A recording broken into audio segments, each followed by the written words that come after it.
Okay mga kapataski, gitawag maron og Easter Sunday. So akong nakita mga kapataski, daghan ng parking mga sakyanan ng mga motor.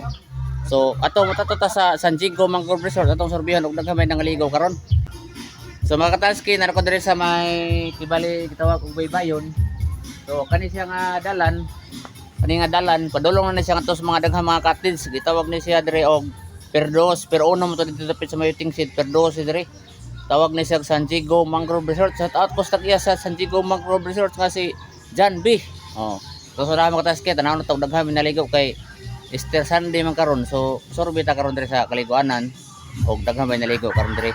Okay mga kataski, inyo nakita ang dagat padulong na taobon 1.6 karon alas 12:30 1.6 ang dagat karon. So medyo bad-bawod hingbaod siya mga kataski kay may niagi nga fast crop.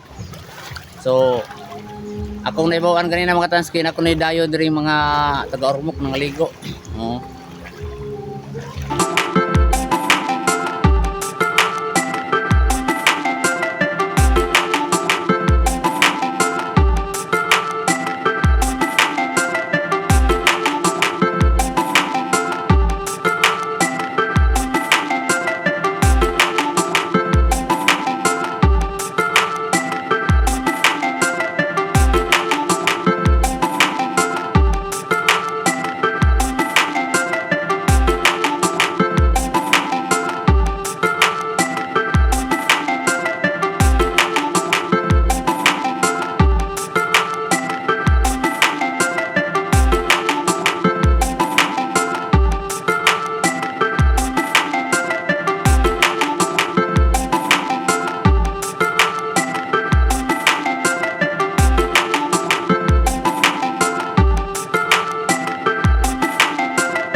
Oh, di apay nagsingabot nga mga maligo ay sa San Diego Mangrove Resort mga katanski.